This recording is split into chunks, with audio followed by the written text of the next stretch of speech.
자, 오늘은 우주에서 가장 거대한 미스터리를 추적해보는, 뭐랄까, 우주 탐정 이야기 시간입니다.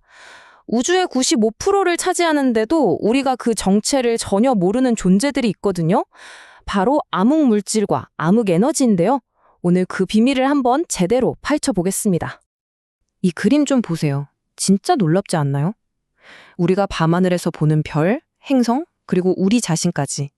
이 모든 걸 다 합쳐도 우주 전체의 5%가 채 안 된다는 거예요. 그럼 나머지 95%는 뭐냐고요? 글쎄요. 그게 바로 오늘 우리가 풀어야 할 미스터리입니다. 아니, 그러면 이런 질문이 자연스럽게 생기죠? 눈에 보이지도 않고 만져지지도 않는 걸 과학자들은 대체 어떻게 알아냈을까요? 지금부터 그 놀라운 발견의 여정을 함께 따라가 보시죠.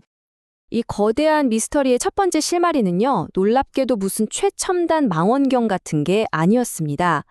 100여 년 전에 아주 단순한 관측과 계산에서 모든 게 시작됐어요. 이른바 사라진 질량 사건이죠.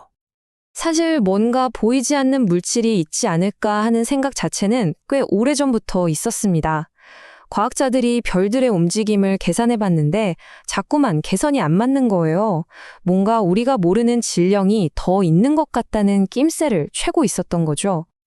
그리고 1933년 이 사건을 해결할 첫 번째 탐정이 등장합니다. 바로 천문학자 프리츠 듀비키인데요. 그는 수많은 은하들이 모여있는 거대한 머리털자리 은하단을 유심히 관찰하기 시작했습니다. 츠비키가 발견한 건 정말 충격적인 사실이었어요. 눈에 보이는 별들의 질량만 가지고 계산하면 은하들은 초속 80km 정도로 움직여야 했거든요. 근데 실제로 관측해보니 무려 초속 1000km가 넘는 속도로 쌩쌩 돌고 있는 겁니다. 이 속도면요, 은하들이 서로의 중력을 뿌리치고 진작에 다 뿔뿔이 흩어져 버렸어야 정상이거든요. 뭔가 엄청난 질량이 이들을 붙잡고 있지 않고서는 도저히 설명이 안 되는 상황이었죠.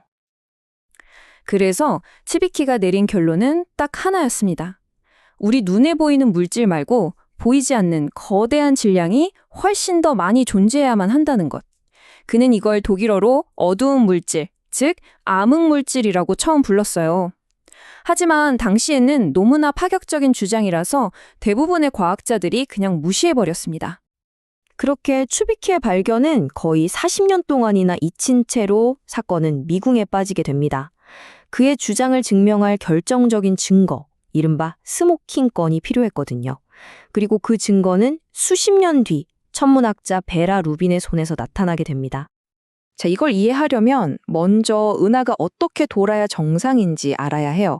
우리 태양계를 생각해보면 쉽습니다. 태양에 가까운 행성은 빨리 돌고 멀리 있는 행성은 천천히 돌잖아요. 은하도 마찬가지로 대부분의 별이 모여있는 중심부에서 멀어질수록 별들의 회전 속도가 점점 느려져야 상식적인 겁니다. 그런데 베라 루빈의 관측 결과는 이 모든 예상을 완전히 박살내버렸습니다. 은하 중심에서 아주 멀리 떨어진 변두리의 별들이 중심부의 별들이랑 거의 똑같은 속도로 쌩쌩 돌고 있었던 거예요. 이걸 평탄한 회전 곡선이라고 하는데요. 이건 딱 한 가지 가능성밖에 없었습니다. 우리 눈에 보이지 않는 암흑 물질이 거대한 헤일로, 즉 후광처럼 은하 전체를 감싸고 있다는 빼도 박도 못할 증거였죠. 자, 이렇게 과학계가 겨우 암흑물질의 존재를 받아들이기 시작했는데 이번엔 또 다른, 어쩌면 더 거대한 미스터리가 등장합니다. 바로 우주가 팽창하는 방식에 대한 문제였어요. 재밌는 건 이 두 번째 미스터리의 실마리가 아주 엉뚱한 곳에 있었다는 겁니다. 바로 아인슈타인이 내 인생 최대의 실수라고 불렀던 것에서 시작되거든요. 그가 우주가 멈춰 있다고 생각해서 중력에 저항하는 힘으로 방정식에 넣었던 우주 상수. 나중에 우주가 팽창하는 걸 알고는 폐기해버렸는데 이게 화려하게 부활할 줄 누가 알았겠어요. 이 미스터리를 풀려면 우주적인 줄자가 필요했습니다. 그게 바로 표준 촛불이라는 건데요. 예를 들어 제1A형 초신성 같은 것들은 폭발할 때 밝기가 항상 똑같아요. 마치 100W짜리 전구처럼요.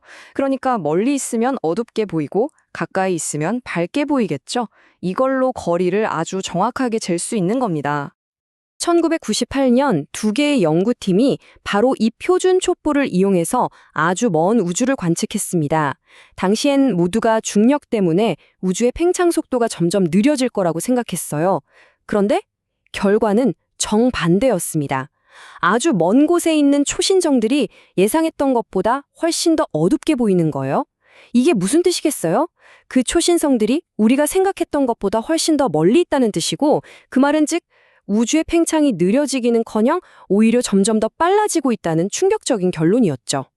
결국 이 두 가지의 거대한 발견, 그러니까 은하를 붙잡고 있는 보이지 않는 물질과 우주를 점점 더 빠르게 팽창시키는 미지의 힘, 이 두 가지가 합쳐져서 마침내 우주에 대한 완전히 새로운 그림이 만들어지게 됩니다. 이게 바로 현대 우주론의 표준 모형이라고 불리는 람다 CDM 모델입니다. 여기서 람다는 바로 우주를 가속 팽창시키는 그 미지의 힘, 즉 암흑 에너지를 말하고요. CDM은 추비키와 루빈이 발견했던 그 차갑고 어두운 물질, 즉 암흑 물질을 뜻합니다. 그리고 이 둘을 뺀 나머지가 우리가 아는 일반적인 물질인 거죠. 그리고 이 새로운 그림이 정말 맞는지 최종 확인 도장을 찍어준 게 바로 2003년 WBEP 위성이었습니다. 이 위성은 우주가 태어났을 때 나온 아주 희미한 빛, 우주 마이크로파 배경을 그 어느 때보다 정밀하게 지도화하는 데 성공했거든요. WMAP 보내온 데이터를 분석한 결과는 정말 놀라웠습니다. 우리 우주가 암흑 에너지 약 73%, 암흑 물질 약 22%, 그리고 우리가 아는 모든 것을 포함한 일반 물질은 고작 4.4% 정도로 이루어져 있다는 사실을 정확하게 밝혀냈죠.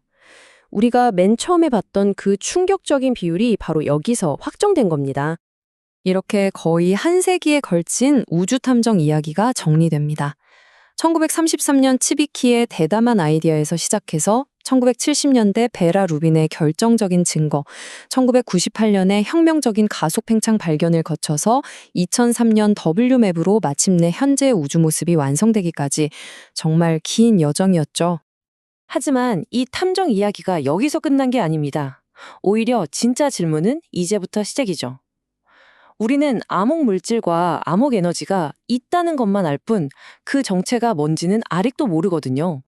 그래서 지금 이 순간에도 전 세계의 과학자들은 이 미스터리의 정체를 쫓고 있습니다.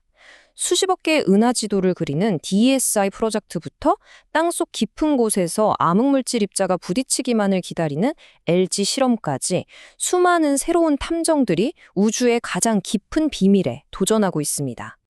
그리고 바로 최근에 이 탐정 이야기에 또 하나의 극적인 단서가 등장했습니다. DSI 프로젝트의 초기 데이터에 따르면 암흑 에너지가 우리가 생각했던 것처럼 영환불변하는 상수가 아니라 시간이 지나면서 그 힘이 조금씩 약해지고 있을지도 모른다는 가능성이 제기된 거예요. 만약 이게 사실이라면 우주에 대한 우리의 이해가 또 한 번 완전히 뒤바뀔 수도 있습니다. 이것이 바로 오늘 우리가 던지는 마지막 질문입니다. 만약 우주를 밀어내는 힘이 영원하지 않다면 우리 우주의 마지막은 과연 어떤 모습일까요?